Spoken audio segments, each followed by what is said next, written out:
السلام علیکم اسٹوڈینٹس.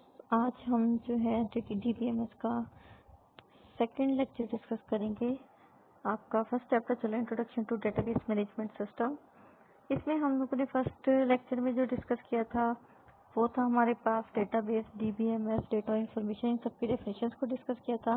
آج جو ہم ٹاپک اسٹارٹ کریں وہ ہے فائل پروسیسنگ سسٹم کا. فائل پروسیسنگ سسٹم کیا ہوتا ہے؟ یہ ہمارے پاس ایک کمپیوٹر بیسڈ میتھڈ تھا جو کہ ہم پاسٹ میں یوز کرتے تھے. کس پرپز کے لیے یوز کرتے تھے؟ تاکہ ہم اپنی بزنس اپلیکیشنز کو ہینڈل کر سکیں.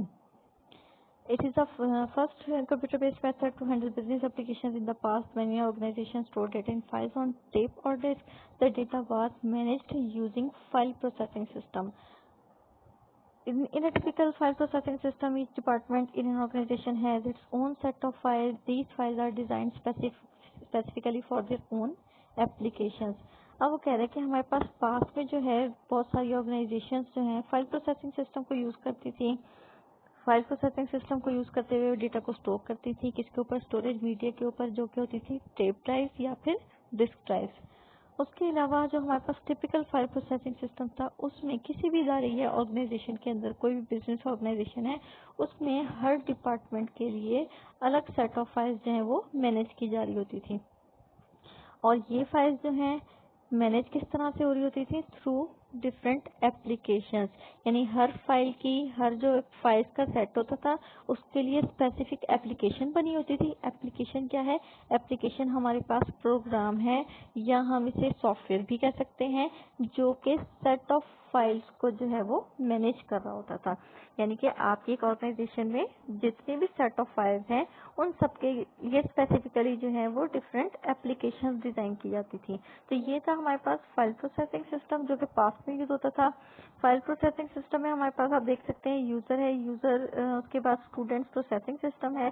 اور اسٹوڈنٹ پروسیسنگ سسٹم کس کو پروسیس کرے؟ اسٹوڈنٹ فائل کو. سیم اسی طرح user interaction employee processing system سے ہے.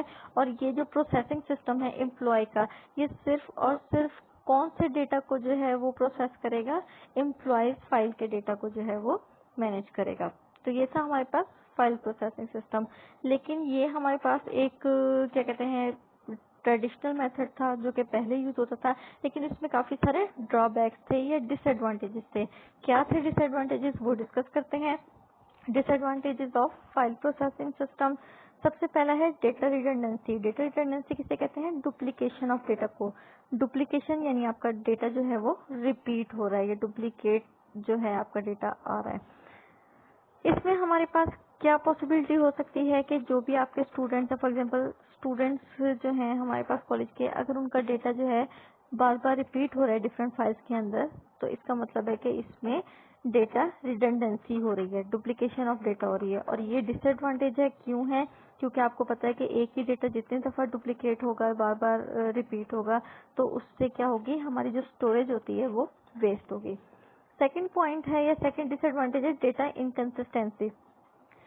It means that two files میں contain different data of the same student. اس کا مطلب کیا ہے کہ اسٹوڈنٹ ایک ہی ہے اور اس کا ڈفرنٹ فائلز میں جو ہے وہ یہ ٹو فائلز کے اندر ڈفرنٹ ڈیٹا جو ہے وہ اسٹور ہوا ہوا ہے.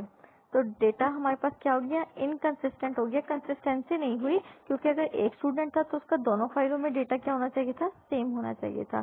تو یہ پاسبلٹی ہو سکتی ہے. یہ ایرر، یہ ڈس ایڈوانٹیج کس طرح سے آتا ہے کہ آپ نے ایک فائل کے ڈیٹا کو اپڈیٹ کر دیا ہے، یعنی کہ اسٹوڈنٹ نے اپنا for example cell number change کیا، ایک فائل میں آپ نے چینج کر دیا، دوسرے فائل میں آپ کو نہیں پتا تھا کہ اس میں بھی اسٹوڈنٹ کا ڈیٹا جو ہے وہ اسٹور ہے، تو وہاں پہ آپ اپڈیٹ نہیں کر پائے.